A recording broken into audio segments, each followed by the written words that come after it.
Hello, thanks for tuning in to another video. Today's video is on charcoal pits during the iron industry. And right here are some random iron furnaces that operated in Blair County. What you see here is a picture of what a typical iron furnace would look like. It would always be built underneath an embankment, the iron furnace in the middle, and the men would dump iron ore, limestone, and charcoal inside the furnace. To keep the iron furnaces hot, you would need a heat source. In the early 1700s all the way up until about 1850, the primary heat source was charcoal. The charcoal making was a very intense job. Okay, we are at a site here between East Freedom and Blue Knob, and between East Freedom and Claysburg. And we're gonna show you a site of an old charcoal pit or charcoal hearth. And right here you can see charcoal.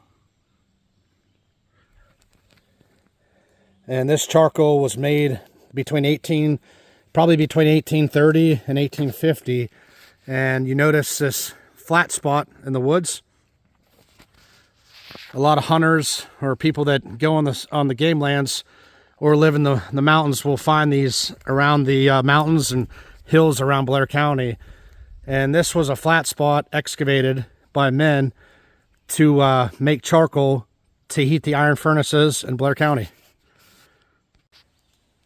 Right here on the site, you can see how the hillside goes up the hill, and it's dug out here, excavated from here down to here, and this is all flat.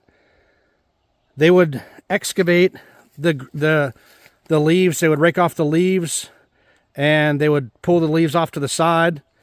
Then they would make the area flat, and they would save the topsoil. And the tree cutters would be cutting all the timber around this area because they needed an acre of timber per day to run one blast furnace. So they would bring the logs to these flat spots, which they would call charcoal pits or charcoal hearths, and they would make teepees, cover the teepees with the leaves, and then cover the leaves with the dirt. So you had the logs, leaves, and then the dirt. They would set these pits on fire, and the men would be called colliers. Here's a great picture of a charcoal pit or charcoal hearth, and the diagram below shows how they built the charcoal pits. And the two men in the picture would be called the colliers. They attended the charcoal pits 24 hours a day. If you notice in the picture, this circle is probably around 40 by 40 or 30 by 30.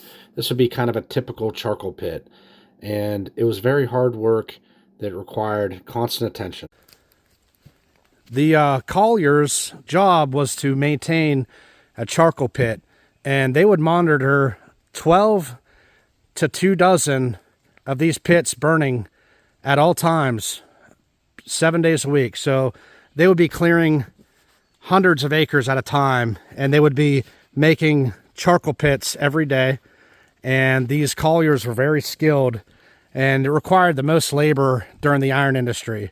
You had the iron ore miners, you had the limestone quarrymen, you had the workers at the iron furnace.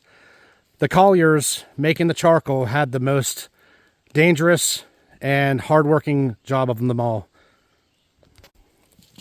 If you notice how rich the soil is here, it's, probably, this is probably about almost 175, 200 years old, and nothing really grows other than small saplings. And a lot of deer like to come in here and peck away around the ground.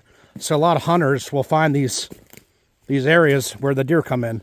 You notice there's a nice buck rub right there on that tree. But this is an example of there have been thousands of these charcoal pits around Blair County. And the men would come here, they would make charcoal, and then they would move down the way, and they would keep working their way until they ran out of wood. Before we leave the site, if you look around, you see acres upon acres of woods. And back in the 1830s, when they were clearing the woods here, this would have been all clear and bare. So they would have stripped everything off this mountain And that was a necessary evil they had back during the iron industry. They needed the heat source to blast the furnaces. And so back then, that's all they knew. So they used the firewood to make charcoal, and the charcoal would blast the furnaces at 2,500 to 3,000 degrees. Today, we use coke. It's a more efficient way. We burn down coal, but back then, this is what they knew, and this is what they did.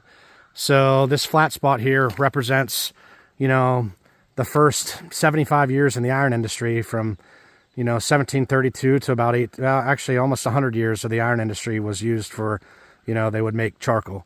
And this property here would have been owned by Peter Schoenberger, the iron master that owned Sayre Furnace and multiple furnaces in Blair County. The iron master would typically own thousands of acres. And you wonder why they owned so much acres. They did it for timber. They had to. They needed timber. If they didn't have timber, they wouldn't be able to have a blast furnace. So a lot of this ground here was owned by the Iron King, Peter Schoenberger. I've got the tape measure out here, and this is about a 30 by 30 circle.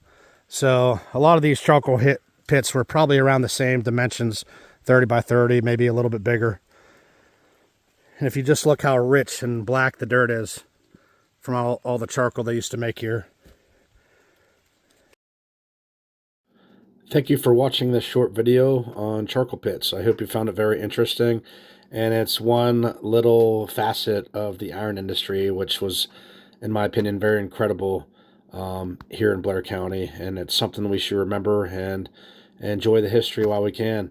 I hope you guys had a great time in this video, and I look forward to bringing you another one this weekend.